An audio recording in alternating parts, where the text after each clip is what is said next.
Hello everybody, it's John here from Snowstorm Studioz, and today I'm going to be talking to you about all of the new information that ESO just released at Quakecon 2015. So one of the things that the ESO team really talked about heavily at Quakecon was all of the new things about their new DLC, Imperial City, that's coming out. And if you want to learn more about this or see when it comes out, you can watch our first video that we released a couple weeks ago. One of the things that they mentioned was how much the PvP is going to change in Imperial City. So you're no longer going to be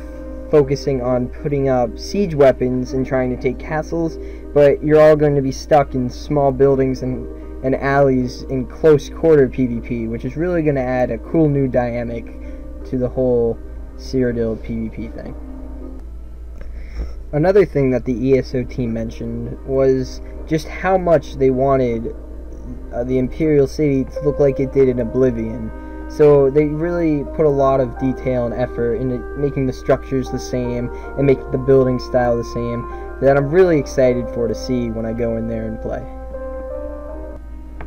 Another thing that they showed us were the new creatures that they're going to put into the Imperial City, and it's really cool because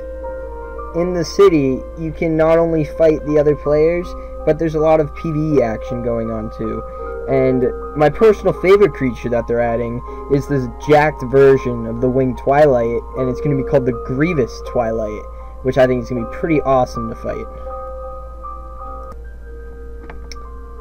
The last thing I'm going to talk about the Imperial City itself is the new currency system they added, which is you're going to have stones, and you can trade in the stones for new weapons and armor, but every time you die you lose a percentage of your stones. But then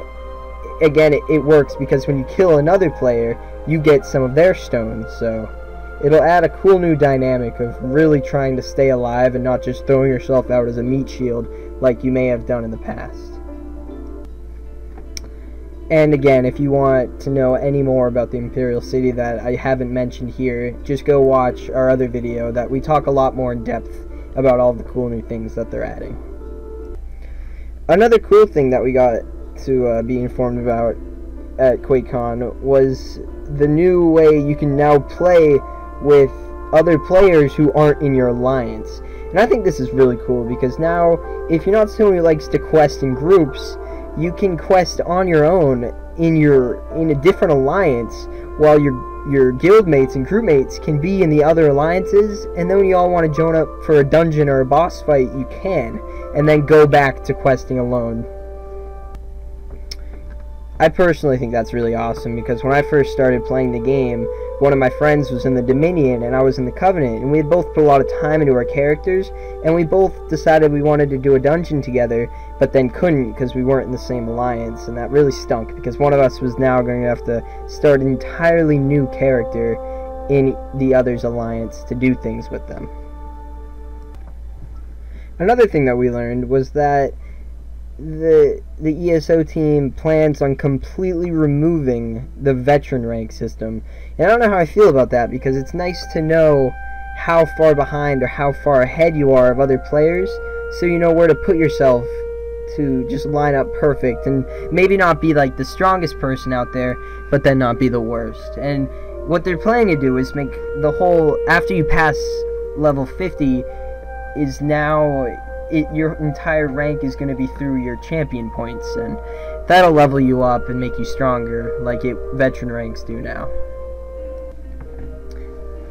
Another cool thing they're adding is they're going to add controller support for your PC, because a lot of people were wondering, now that they've added controller support on systems like the Xbox and the PlayStation, why can't we use it on the computer? And they addressed that with they're working on giving you support for your controller on your PC, which I think is pretty awesome, because personally I prefer a controller than a keyboard.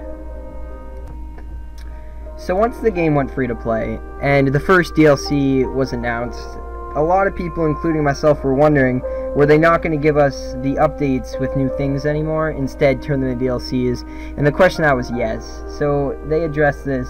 and they said that every 12 or so weeks they're gonna introduce a new DLC, and it will work the same as if it was giving us an update, but now you're gonna have to buy the DLC either as remaining a ESO Plus member, or it's gonna be a certain amount of crowns. The last thing that I was really glad to see at Quakecon was just how good Rich Lambert is doing as the new creative director, because when Paul Sage quit, I was really nervous and skeptical about where the game was going to go, but it seems Rich Lambert's doing a really good job taking his spot and adding his own touch on the game.